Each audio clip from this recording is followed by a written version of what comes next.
ఖచ్చితంగా బంగారం విపరీతంగా కొంటారు. తాకట్టులో ఉన్న బంగారాన్ని కూడా విడిపించుకోవచ్చు. ఓకే. ఇల్లంతా బంగారంతో నిండిపోతూ ఉంటుంది. అదే విప్ప నూనె దీపం.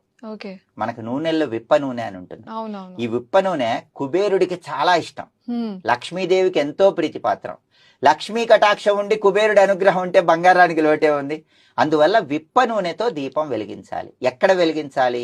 పూజ గదిలో వెలిగించుకోవచ్చు, గుమ్మం బయటైనా వెలిగించుకోవచ్చు.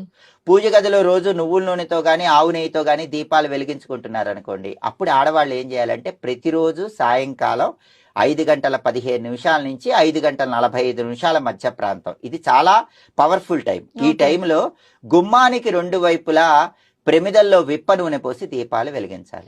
సహజంగా కార్తీక మాసంలో గుమ్మానికి 2 వైపు దీపాలు పెడుతూ ఉంటారు. అయితే ఆడవాళ్ళు అర్జెంటుగా బంగారం కొనుక్కోవాలంటే 41 రోజులు వరుసగా గుమ్మానికి 2 వైపులా విప్ప నూనెతో దీపాలు వెలిగించండి. 41 రోజులు పూర్తిగా